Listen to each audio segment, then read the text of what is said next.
ओम शांति। आज प्यारे बाबा की सुनते हैं ब्रह्मा बाबा द्वारा उच्चारे हुए 4/8/2026 में से महावाक्यों का मुख्य सार। जैसे कि अगस्त मास श्रावण मास के रूप में एक विशेष पवित्रता की ताकत लेकर के आता है, ऐसे ही आज की सारी मुरली बाबा ने पवित्रता के बल से हम आत्माओं को भरपूर किया है। पावनता क्या होती है, प्यूरिटी और पावनता में क्या फर्क है, आत्मा कैसे पावन बनती है, और जब आत्मा पावन बनती है तो उसकी क्या क्या निशानियां होती हैं, वो सब बाबा ने आज स्पष्ट किया है। पवित्रता का आधार है याद, और याद का आधार है हमने कितना बाप को जो है जैसा है, जिस रूप में हमारे सन्मुख है, उसको पहचाना है। तो सुनते हैं बाबा कहे, रूहानी बच्चों अर्थात शिव बाबा जो सुप्रीम रूह है, उनके बच्चों आत्माओं ने शरीर रूपी कर्म इंद्रियों द्वारा ज्ञान सुन रहे हैं। अब तो बच्चों को आत्म अभिमानी बनना है, बहुत मेहनत भी है। घड़ी घड़ी अपने को आत्मा समझ बाप को याद करना है। यह है गुप्त मेहनत। बाप भी गुप्त तो मेहनत भी गुप्त कराते हैं। बाबा ने इस इन महावाक्यों में आत्म अभिमानी स्थिति की एक टिप बता दी कि बच्चे, जब तुम आत्मा बाप के सन्मुख बैठते हो तो ये संपूर्ण अवेयरनेस कि मैं आत्मा इन कर्म इंद्रियों के द्वारा शिव बाबा जो ब्रह्मा बाप द्वारा सन्मुख उपस्थित हैं, उनकी वाणी, उनके महावाक्य, मैं आत्मा इन कर्म इंद्रियों द्वारा, इन कानों द्वारा सुन रही हूँ। तो जब आत्मा अपने कर्म इंद्रियों से सुन रही है तो कर्म इंद्रियां अलग, सुनने वाला अलग, ये महसूसता खास उनके सन्मुख बढ़ती जाती है, जो स्वयं निराकार साकार के द्वारा हमको सुनाते हैं। तो बाबा कहते हैं बहुत गुप्त मेहनत है, क्योंकि अंदर ही अंदर आत्मा किस स्वरूप में सुन रही है वो तो वो आत्मा ही जाने। और ये बहुत बड़ी मेहनत है, क्योंकि बार बार मैं आत्मा कर्म इंद्रियों से सुन रही हूँ कि जगह पे मैं व्यक्ति सुन रही हूँ, ये फीलिंग आती है, आ जाती है। तो बाबा कहते हैं ये सुनते समय भी किस रूप से सुन रहे हैं वो भी हमारी आत्म अभिमानी स्थिति को बढ़ाता है। इसी के साथ बाबा इसी उपलक्ष्य में बताते, समझती होंगी कि हम आए हैं शिव बाबा के पास जो विचित्र है। उसने इस चित्र में प्रवेश किया है। निराकार को कहा जाता है विचित्र। बुद्धि में रहता है हम शिव बाबा के पास आते हैं जिसने यह टेम्पररी चित्र धारण किया है। तो शिव बाबा विचित्र, मुझ आत्मा के सामने जो व्यक्त शरीर ब्रह्मा स्वरूप में है वो है चित्र। और इसी प्रकार से बाबा हमें अपनी स्मृति दिलाते हैं कि वैसे ही बच्चे, हे आत्मा, तुम भी विचित्र हो और तुम इस शरीर रूपी चित्र के द्वारा शिव बाबा विचित्र को देख रही हो। पतितों को पावन बनाए मुक्ति, जीवन मुक्ति देते हैं अथवा शांति धाम, सुख धाम का रहवासी बनाते हैं। तो बाबा आज पावन स्थिति को मुक्ति, जीवन मुक्ति की स्थिति बता रहे हैं कि जब आत्मा संपूर्ण पावन है, बनती है, तो आत्मा संपूर्ण जैसे बंधनों से मुक्त, जीवन मुक्त बन जाती है। फिर बाबा कहे, बाप आकर पवित्र बनाते हैं। जब तक आत्मा पवित्र नहीं बनी है तब तक शरीर कैसे पवित्र बन सकता। हम आत्माएं पवित्र थीं तो सतो प्रधान थीं।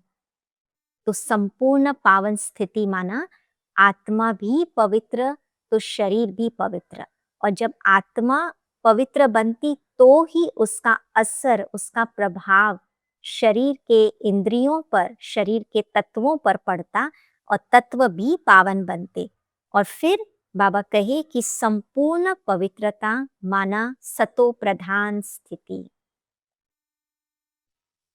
अभी अपवित्र तमो प्रधान है, फिर सतो प्रधान कैसे बने, और फिर अब वो सतो प्रधान स्थिति का पुरुषार्थ क्या है? बाबा कहे इस समय खाद पड़ने से पतित तमो प्रधान हो गए हैं। आत्मा के अंदर जो विकारों की खाद है, काम, क्रोध, लोभ, मोह, अहंकार, मुख्य रूप से तो इन विकारों के कारण आत्मा पतित बनी है। पतित माना ही तमो प्रधान बनी है। तो अब फिर सतो प्रधान बनना है। हिसाब किताब चुकतो कर सब शांति धाम व सुख धाम में जाएंगे। तो आत्मा जैसे जैसे बाबा को याद करती जाती, पवित्र बनती जाती, पावन बनती जाती, उसका प्रभाव तत्वों पर तो पड़ता ही है, साथ साथ एक और निशानी दिखाई देगी। आत्मा के हिसाब किताब, चाहे शरीर के साथ, चाहे आत्माओं के साथ, चाहे प्रकृति के साथ, चुकतू होते जाएंगे। तो पावन स्थिति के साथ हिसाब किताब चुकतू का भी संबंध है। याद से ही वर्षा मिलेगा। और कौन सा वर्षा? संपूर्ण पावन बनने का, मुक्ति, जीवन मुक्ति का वर्षा। अब वो याद भी कैसी हो? बाप कहते हैं देह सहित जो भी देह के मित्र संबंधी आदि हैं उनको भूल जाओ।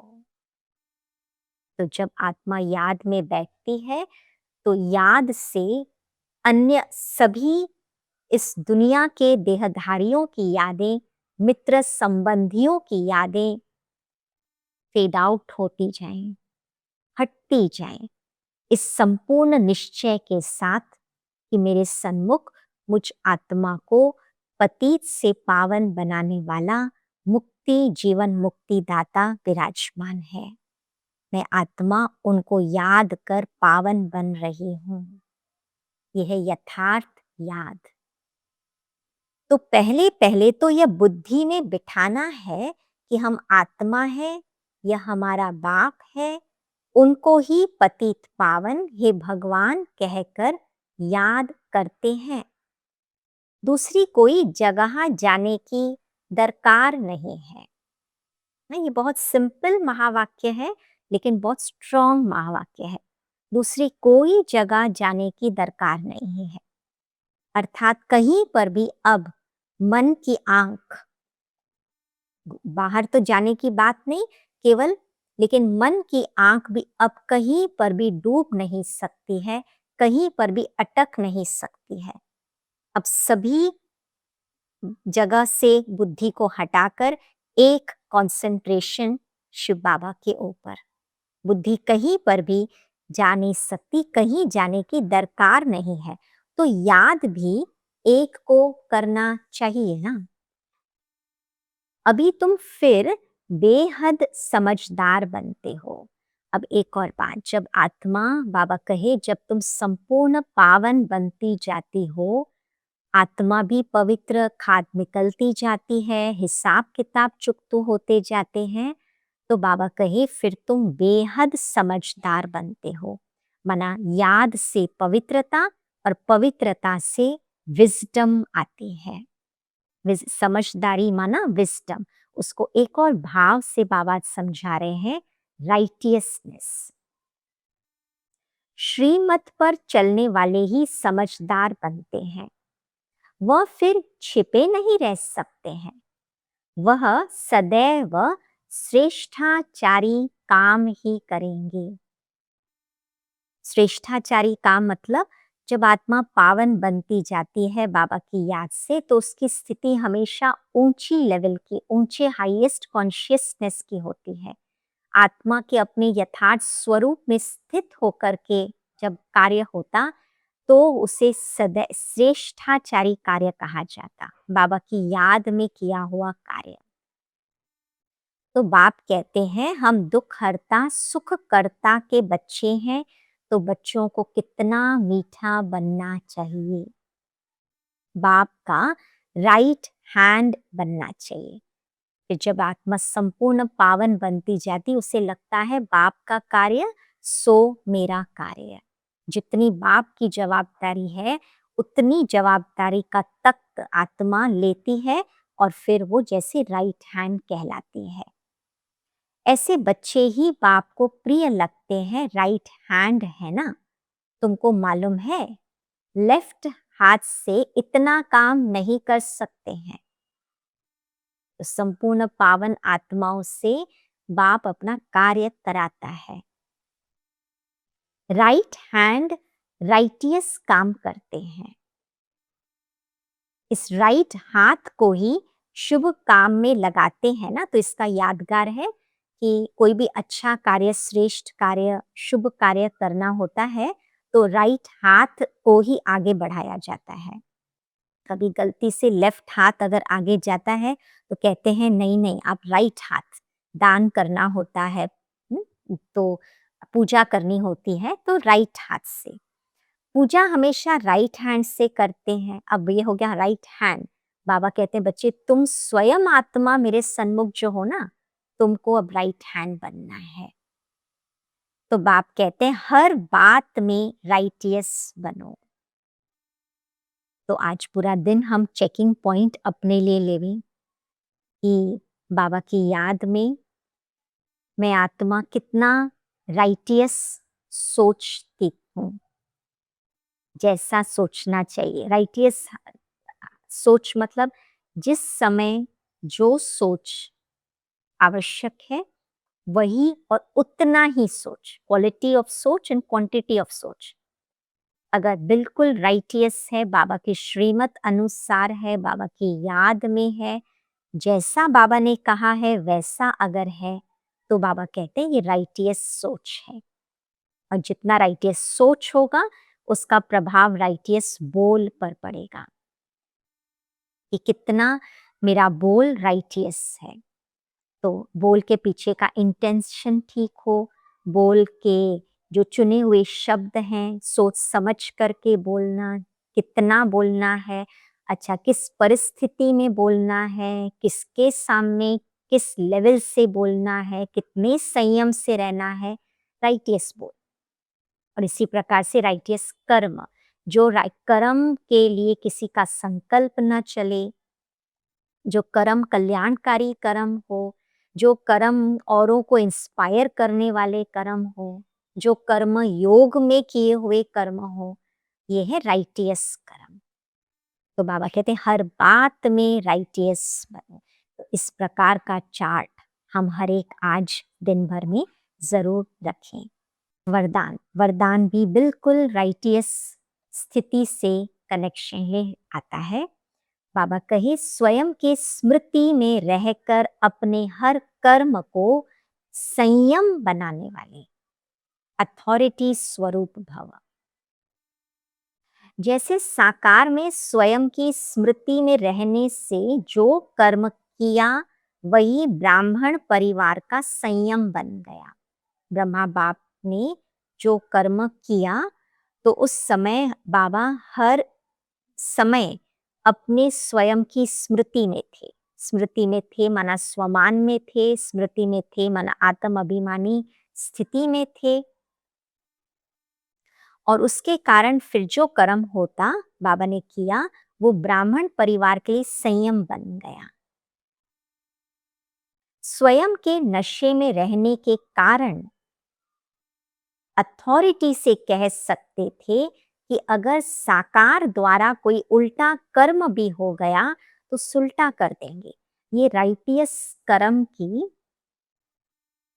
स्वयं की स्मृति में रहकर कर्म करने की ताकत या सिद्धि समाई हुई है इस प्रकार के कर्म में कि एकदम एक प्रकार का कॉन्फिडेंस अंदर से आता कि वो कर्म राइटियस कर्म ही होगा। और अगर बाहर से वो गलत भी दिखता है परंतु क्योंकि अंदर की स्थिति राइटियस है, अपने स्वरूप में हम स्थित हैं, तो अंदर से आता कि उस कल्याण में भी कल्याण है, उल्टा कर्म है, लेकिन वो सुलटा हो जाएगा और उसकी जवाबदारी ही बाप लेता है। स्वयं के स्वरूप की स्मृति में रहने से यह नशा रहता है कि कोई कर्म उल्टा हो ही नहीं सकता। नहीं, कभी कभी कोई कर्म हो जाता है, कहते पता नहीं हुआ, ठीक हुआ, नहीं हुआ, पता नहीं उसकी रिजल्ट क्या निकलेगी। ये वाला ये वाली दुविधा मन में राइटियस कर्म करने वालों के साथ नहीं होगी, वो दुविधा से परे होते जाएंगे। तो आप बच्चे भी अब जब स्वयं की स्थिति में स्थित रहो, तो जो संकल्प चलेगा, जो बोल बोलेंगे, जो कर्म करेंगे, वही संयम बन जाएगा। तो पवित्रता की स्थिति का आउटपुट है ऐसे यथार्थ राइटियस कर्म। और उसी से कनेक्शन में बाबा स्लोगन भी आज दे रहे हैं, पवित्रता का पिलर मजबूत करो। अब इस पिलर में सब बातें आ गई। पिलर मजबूत करना माना आत्म अभिमानी बन के बाप के सामने बैठना, मैं आत्मा कर्म इंद्रियों से सुन रही हूँ, आत्मा भी पावन बने, खाद निकलती जाए, हिसाब किताब चुकतो होते जाए, यथार्थपना आता जाए कर्म में। तो इसका मतलब क्या हो रहा है कि मुझ आत्मा के प्यूरिटी का पिलर मजबूत हो रहा है। जितना मजबूत होंगे तब यह पिलर लाइट हाउस का काम करता जाएगा, मतलब विश्व कल्याण होता जाएगा, अनेकों के लिए प्रेरणा मूर्त, उद्धार मूर्त होते जाएंगे। तो इसी से कनेक्शन में अव्यक्त इशारा इस मास का है। बाबा इस संपूर्ण पावन स्थिति को संपूर्ण वैष्णव स्थिति बता रहे हैं। और संपूर्ण वैष्णव स्थिति, संपूर्ण पावन स्थिति माना जिसमें बुद्धि में भी अशुद्ध संकल्प या पुराने संस्कार टच भी न करें। वैष्णव स्थिति मतलब जो वैष्णव लोग होते हैं, ब्राह्मण वैष्णव, तो उनको अगर कोई गलती से टच भी कर लेता है तो जाकर तुरंत स्नान करते हैं, उनको स्पर्श भी अब ऐसा वैसा नहीं चलता। तो बाबा कहते हैं आपको तो संकल्प का स्पर्श भी न चले, व्यर्थ संस्कारों के स्पर्श का। जैसे कोई अकर्तव्य कार्य देखता भी है तो देखने का असर हो जाता है, उसका भी हिसाब बन जाता है। बाबा इतना इस महीने में हमको तैयार कर रहे हैं। आपको अपवित्रता देखनी भी नहीं है, और अपवित्रता माना ही पुराने संस्कार, कोई आत्मा के पुराने संस्कार इमर्ज होते हैं, आप उसको देखते नहीं रहो। अगर देखेंगे माना आपको उसके व्यर्थ संस्कार का स्पर्श हुआ। और बाबा कहे आप तो वैष्णव हो, इस हिसाब से सोचो तो पुराने संस्कार व अशुद्ध संकल्प बुद्धि में अगर टच होते हैं तो भी संपूर्ण वैष्णव व संपूर्ण पवित्र कैसे कहेंगे। तो आज सारा दिन चेकिंग पॉइंट राइटियस स्वरूप में रहना, और दूसरा बार बार बीच बीच में हर ट्रैफिक कंट्रोल में अपनी संपूर्ण पावन स्थिति तक पहुंचने का दृढ़ संकल्प करके बैठना। हर ट्रैफिक कंट्रोल मुझे मेरे संपूर्ण वैष्णव स्टेज को टच करना है और संपूर्ण पवित्र शिव बाबा के किरणों के नीचे बैठ जाना है। तो इसी को हम सारा दिन ध्यान पर रखेंगे। ओम शांति। Thank you Shiv Baba.